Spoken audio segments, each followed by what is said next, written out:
Welcome to PRAJNA SPARKS special series 59 Days of Healing, where we explore one maxim from the Tibetan Lojong text, 7 points for healing dualistic mind, each day to integrate the practice into our lives. Today is day 31, and we're in the middle of point 6, healing promises. Maxim 31 reads, "Do not be baited into backbiting." For those who don't know exactly what is meant by backbiting, it's very similar to talking behind others' backs in Maxim 25, say nothing of others' failings. This maxim is basically a backup for Maxim 25. It's implicitly saying not talking behind other people's backs is so important that I'm going to bring in another layer of protection against that behavior in this section on the healing promises, commitments we make to ourselves to help ease into, if not entirely non-dual, at least less dualistic approach to the world. So what's the difference between this? Why not just repeat the same thing that was said in Maxim 25? The difference is that we could be trying our darndest to say nothing of others' failings. We could even be doing very well. And then somebody says, you're always so nice to John. I don't know how you do it. He's always lambasting you when you're not around." And there it goes. This phrase, "do not be baited," is the key point in this maxim. We're already working with saying nothing of others' failings, not getting caught up in backbiting or talking smack about others. What this maxim is saying is just remember that there may be something that baits you into it. Somebody may say something like, "Oh, they're always bad mouthing you," or it might simply be someone who's very persistent at backbiting, talking about others' failings, and gets in under your skin. Basically, this maxim is saying, just remember that this is a real sore point for people. This maxim is over 1,000 years old. Not a whole heck of a lot has changed in human interaction in that time if this is still something that's so prominent. This is a safety net, reminding us to not find an excuse to lapse into talking behind other people's backs. Or, as one of my favorite ladies says, when they go low, we go high.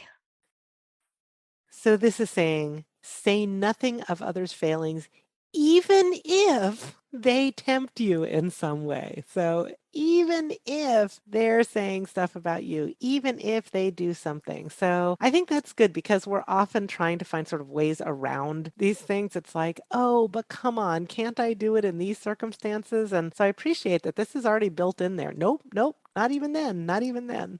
One thing I'm thinking is that people might have particular things that bait them or tempt them. You know, it could be that someone's done something to you or said something. It could even be that someone has really succeeded at something and that stirs up something in you that you want to take them down a little bit. It could be, that there's some kind of perceived unfairness or something. So it seems like it's useful to get a sense of what is it specifically if there are triggers that we have around that.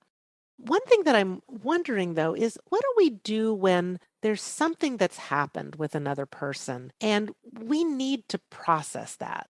It's bringing up stuff for us. We need to talk about it. And it may seem like this person's done us wrong in our mind and maybe even other people's minds. And we need to talk about it somehow. How do we do that in such a way that is holding this promise?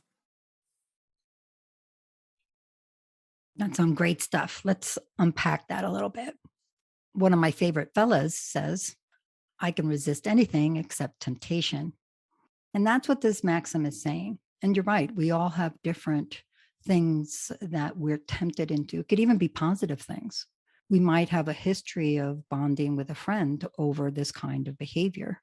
There are families that get into the habit of just talking about the business and the activities of everybody else, and it doesn't always go on the high road. There's any number of things that can lead us in a direction where we are baited into backbiting. First of all, I think you're right. Spotting these particular things that hook us is a good way of looking at this maxim, either in things that happen during the day, which is surprising how often these two align, or just taking some time to reflect on this question for yourself. Are there particular people, circumstances that bait you into something like backbiting, even against your own better intentions?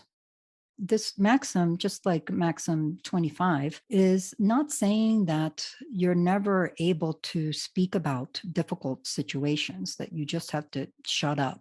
It's simply saying that we can bring light and honesty to a situation without bringing another person down, almost as if you were describing a picture, an eyewitness account that has data to it. This is what they said. This is what they did. This is how I felt. These are all very different than, oh, they're a liar, they're a cheater. Those are characterizations of a person, which is very different than a situation like you're talking about, where we may need to process, or we may need to speak to somebody about inappropriate behavior we see in somebody else. This is not saying you're not allowed to do that. It's simply saying that there are ways to talk about misbehavior that are not backbiting. And it's kind of sad that our culture is such that it's very hard sometimes for us to make that distinction.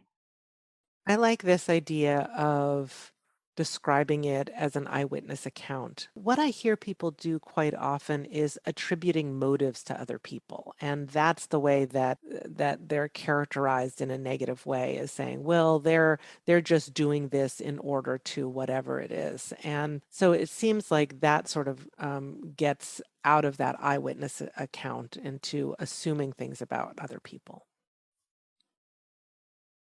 That's right. We really don't have the slightest idea what anybody's motivation is. As soon as we start saying, well, you did this or you did that, when we're doing that, that's a sure sign that we've fallen into not just talking about somebody's failings, but really this backbiting.